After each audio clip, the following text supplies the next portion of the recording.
ബീഹാറിൽ തെരഞ്ഞെടുപ്പ് ചർച്ചകൾ ഇങ്ങനെ ചൂടുപിടിച്ചുകൊണ്ടേയിരിക്കുകയാണ്. ബീഹാറിൽ തെരഞ്ഞെടുപ്പ് ഈ പടിവാതിക്കൽ എത്തി നിൽക്കെ എൻഡിഎക്ക് തലവേദനയായി മാറുകയാണ് ഈ സീറ്റ് വിഭജനം. കേന്ദ്രമന്ത്രി ചിരാഗ് പാസ്വാന്റെ പാർട്ടിയുടെ നീക്കങ്ങളാണ് വലിയ പ്രതിസന്ധി ഇപ്പോൾ സൃഷ്ടിക്കുന്നത്. 40-നും 50-നും ഇടയിലുള്ള സീറ്റുകളാണ് എൻഡിഎയിൽ ആവശ്യപ്പെടുന്നത്.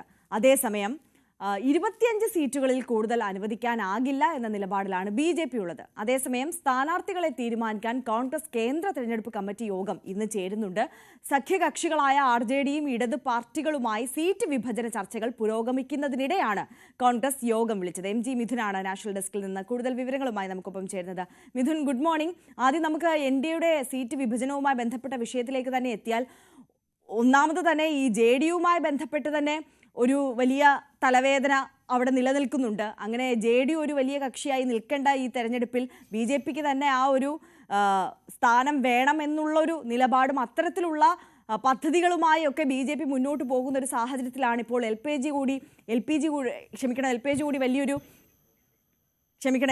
കൂടി വലിയൊരു പ്രതിസന്ധിയായി മാറുന്നത് അല്ലേ? ഈ 40-നും 50-നും ഇടയിൽ സീറ്റ് വേണം എന്ന് ആവശ്യപ്പെടുമ്പോൾ അതിനെ ഏത് തരത്തിലാണ് BJP പ്രതിരോധിക്കുന്നത്? അതെ, ഗുഡ് മോർണിംഗ്. എന്തായാലും സീറ്റ് വിഭജന ചർച്ചകളുമൊക്കെയായി മുന്നണികൾ സജീവമായിരിക്കുകയാണ്. ബീഹാർ തെരഞ്ഞെടുപ്പ് അടുത്തിരിക്കുന്ന സാഹചര്യത്തിൽ തന്നെ അതിൻ്റെ രീതിയിലുള്ള കാര്യങ്ങളുമായി മുന്നണികൾ മുന്നോട്ട് പോകുന്ന സാഹചര്യമാണ് കാണാൻ സാധിക്കുന്നത്. അതിനിടയിലാണ് NDA പ്രതിരോധത്തിലാക്കി ഇത്തരത്തിൽ NDAയുടെ സഖ്യകക്ഷി തന്നെ, ചിരാഗ് പാസ്വാന്റെ സഖ്യകക്ഷി തന്നെ രംഗത്ത് വരുന്ന ഒരു സാഹചര്യം ഉണ്ടാകുന്നത്. അദ്ദേഹം പ്രധാനമായും മുന്നോട്ട് വെക്കുന്ന ചില ആവശ്യങ്ങളുണ്ട്. കഴിഞ്ഞ തെരഞ്ഞെടുപ്പിൽ തങ്ങൾ ഈ സീറ്റ് വിഭജനവുമായി ബന്ധപ്പെട്ട് ചില ആവശ്യങ്ങൾ മുന്നോട്ട് വെച്ചിരുന്നു. അതിനെ തുടർന്ന് JDU അത് സമ്മതിക്കാത്തതിനെ തുടർന്ന് അന്ന് മുന്നണിയിൽ നിന്ന് വിട്ട് ഒറ്റയ്ക്കായിരുന്നു മത്സരിക്കുകയും ചെയ്തത്. പക്ഷേ ഒരു സീറ്റ് പോലും വിജയിക്കാൻ സാധിച്ചില്ല എങ്കിൽ പോലും തന്നെ പിന്നീട് നടന്ന ലോക്സഭാ തെരഞ്ഞെടുപ്പിൽ 5 സീറ്റുകൾ ചോദിച്ചു വാങ്ങി ആ 5 സീറ്റുകളിലും വിജയിച്ചുകൊണ്ടായിരുന്നു അവർ അതിന് മറുപടി നൽകുകയും ചെയ്തത്. അതുകൊണ്ട് തന്നെ ഇത്തവണ 50 സീറ്റെങ്കിലും വേണം, 40 മുതൽ 50 സീറ്റെങ്കിലും വേണമെന്നുള്ളൊരു ആവശ്യമാണ് ഇത്തരത്തിൽ ഈ NDAക്ക് മുമ്പിലേക്ക് ചിരാഗ് പാസ്വാൻ വെച്ച് നീക്കുകയും ചെയ്തിരിക്കുന്നത്. പക്ഷേ ഈ ആവശ്യം ഒരു തരത്തിലും അംഗീകരിക്കാനാകില്ല എന്ന നിലപാടിൽ തന്നെയാണ് BJP ഉള്ളത്. കാരണം 25 സീറ്റുകൾ പരമാവധി നൽകാം, അതിനു മുകളിലേക്ക് നൽകാൻ സാധിക്കില്ല എന്ന കടുത്ത നിലപാടിലേക്ക് BJP പോകുന്നു എന്നുള്ളതാണ് നമുക്ക് മനസ്സിലാക്കാൻ സാധിക്കുന്നത്. ഇത് തന്നെയാണ് ചിരാഗ് പാസ്വാനെ ചൊടിപ്പിക്കുകയും ചെയ്തിട്ടുള്ളത്. അതുകൊണ്ട് തന്നെയാണ് കന്നി അംഗത്തിനിറങ്ങുന്ന പ്രശാന്ത് കിഷോറിൻ്റെ ജൻസ്വരാജ് പാർട്ടിയുമായി സഖ്യമുണ്ടാക്കാനുള്ള നീക്കത്തിലേക്ക് ചിരാഗ് പാസ്വാൻ കടക്കുന്നു എന്നടക്കമുള്ള ചില സുപ്രധാന വിവരങ്ങൾ, അത്തരത്തിലുള്ള റിപ്പോർട്ടുകൾ കൂടി പുറത്തു വരികയും ചെയ്യുന്നത്.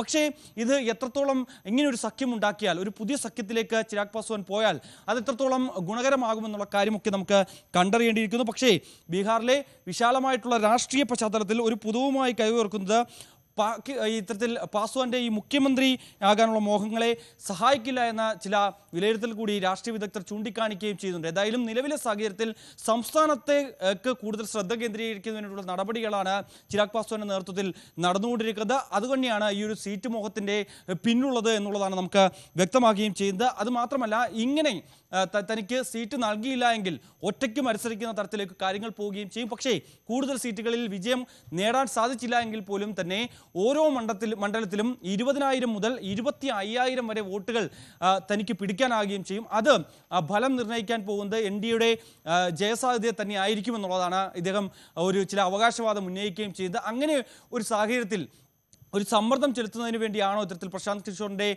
പാർട്ടിയുമായി ആകാനുള്ള ഒരു നീക്കം ചിരാഗ് പാസ്വാൻ നടത്തുന്ന രീതിയിലുള്ള ചില കാര്യങ്ങൾ കൂടി മറ്റൊരു വശത്ത് നിലനിൽക്കുകയും ചെയ്യുന്നുണ്ട്. എന്തായാലും ഇത്തരത്തിലുള്ള വിഷയങ്ങൾ NDA സംബന്ധിച്ച് വലിയ തലവേദനയാണ്. മറ്റൊന്ന്, നേരത്തെ ചില റിപ്പോർട്ടുകൾ ഉണ്ടായിരുന്നു. അതായത് ഈ 243 നിയോജക മണ്ഡലത്തിലേക്കുള്ള ഈ മത്സരത്തിൽ 200 മണ്ഡലങ്ങളിലേക്ക് BJPയും ഒപ്പം തന്നെ JDUവും സീറ്റ് വിഭജന ചർച്ചകൾ പൂർത്തിയാക്കും. മറ്റ് 43 മണ്ഡലങ്ങളിലേക്ക് മറ്റ് സഖ്യകക്ഷി വീതിച്ചു നൽകുമെന്നായിരുന്നു നേരത്തെ അറിയിക്കുകയും ചെയ്തു. പക്ഷേ ഇക്കാര്യത്തിൽ ഒരു കൃത്യമായ രീതിയിലുള്ള ഒരു പ്രതികരണം BJPയുടെ ഭാഗത്തുനിന്നോ അല്ലെങ്കിൽ JDUവിൻ്റെ ഭാഗത്തുനിന്നോ പ്രധാനപ്പെട്ട നേതാക്കളുടെ ഭാഗത്തുനിന്നോ ഉയർന്നു വന്നിട്ടില്ല എന്നുള്ളതാണ് ചിരാഗ് പാസ്വാൻ ചൂണ്ടിക്കാണിക്കുകയും ചെയ്യുന്നത്. അതുകൊണ്ട് തന്നെ അങ്ങനെ ഒരു കാര്യം മുൻനിർത്തിക്കൊണ്ട് മുന്നോട്ട് പോകാൻ സാധിക്കില്ല. ഒരു തരത്തിലും തങ്ങൾ അംഗീകരിക്കില്ല. തങ്ങൾക്ക് കൃത്യമായി നൽകേണ്ട സീറ്റുകൾ, പ്രത്യേകിച്ച് ഈ ലോക്സഭാ തെരഞ്ഞെടുപ്പിലെ വിജയം ചൂണ്ടിക്കാണിച്ചുകൊണ്ടാണ് ഈ ഒരു ആവശ്യം അദ്ദേഹം ഉന്നയിക്കുകയും ചെയ്യുന്നത്. 5 സീറ്റുകൾ നൽകി ആ 5 സീറ്റിലും കൃത്യമായി വിജയിക്കാൻ സാധിക്കുകയും ചെയ്തു. അതുകൊണ്ട് തന്നെയാണ് എൻ ഡി എയിലെ ഒരു നിർണായക കക്ഷി എന്ന രീതിയിൽ പ്രത്യേകിച്ച്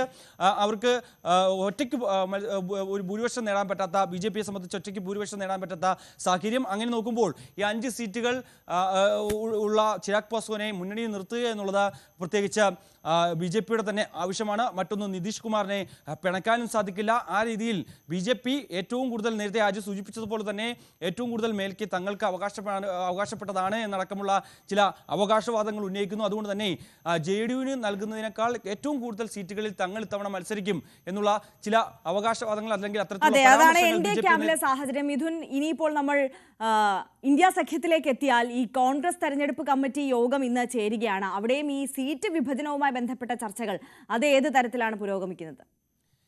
ഇന്ന് ഈ സീറ്റ് വിഭജന ചർച്ചകളൊക്കെ നടക്കുന്ന വേളയിലാണ് ഇത്തരത്തിലൊരു ഉന്നതതല യോഗം കോൺഗ്രസ് നേതൃത്വം വിളിച്ചു ചേർത്തിരിക്കുന്നത്. സ്ഥാനാർത്ഥികൾ ആരായിരിക്കണം എന്നടക്കമുള്ള സുപ്രധാന തീരുമാനങ്ങൾ ഇന്ന് നേതൃത്വം കൈക്കൊള്ളുമെന്നാണ് നമുക്ക് മനസ്സിലാക്കാൻ സാധിക്കുന്നത്. കഴിഞ്ഞ തെരഞ്ഞെടുപ്പിൽ 2020 തെരഞ്ഞെടുപ്പിൽ 70 സീറ്റുകൾ അന്ന് RJDയോട് ചോദിച്ചു വാങ്ങുകയും പക്ഷേ അതിൽ 19 സീറ്റുകളിൽ മാത്രമായിരുന്നു വിജയം നേടാൻ ഇത്തരത്തിൽ കോൺഗ്രസിനെ സംബന്ധിച്ച് സാധിക്കുകയും ചെയ്തത്. അത് വലിയ രീതിയിൽ മുന്നണിക്ക് ദോഷം ചെയ്യുകയും ചെയ്തത് നമ്മൾ പിന്നീട് കാണുകയും ചെയ്തതാണ്. വലിയ വിമർശനങ്ങളൊക്കെ മുന്നണിക്കും അകത്ത് തന്നെ ഉണ്ടായിരുന്നു. കാരണം ചോദിച്ചു വാങ്ങിയ സീറ്റുകളിൽ ഒരിടത്ത് പോലും കൃത്യമായ രീതിയിൽ മുന്നേറ്റമുണ്ടാക്കാൻ കോൺഗ്രസിന് സാധിച്ചില്ല എന്നുള്ളതായിരുന്നു പ്രധാനപ്പെട്ട ഒരു വിമർശനം. പ്രത്യേകിച്ച് ഈ 70 സീറ്റുകളിൽ നൽകിയപ്പോൾ തന്നെ അതിൽ ചില മണ്ഡലങ്ങളിലൊക്കെ RJDക്ക് മേൽക്കുള്ള മണ്ഡലങ്ങളായിരുന്നു. അവിടെ ഒരു സഖ്യമായി അല്ലെങ്കിൽ ആ സീറ്റുകൾ RJD മത്സരിച്ചിരുന്നുവെങ്കിൽ ഒരുപക്ഷെ RJDയെ 2020 ലഭിച്ച 77 സീറ്റ് എന്നുള്ളത്, അതായത് ഓരോ പാർട്ടികളെയും കണക്കെടുക്കുമ്പോൾ ഏറ്റവും കൂടുതൽ ഭൂരിപക്ഷം നേടിയതും ഒപ്പം തന്നെ ഏറ്റവും കൂടുതൽ സീറ്റ് സ്വന്തമാക്കിയതും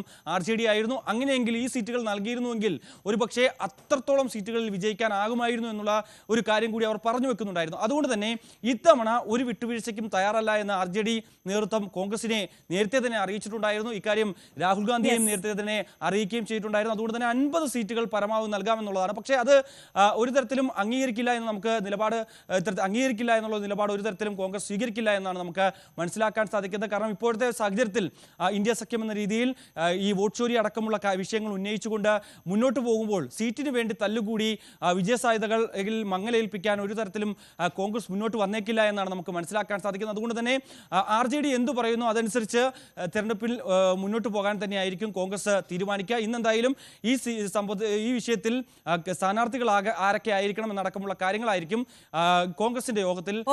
MJ മിഥുനാണ് നാഷണൽ ഡെസ്കിൽ നിന്ന് നമുക്കൊപ്പം ചേർന്നത്.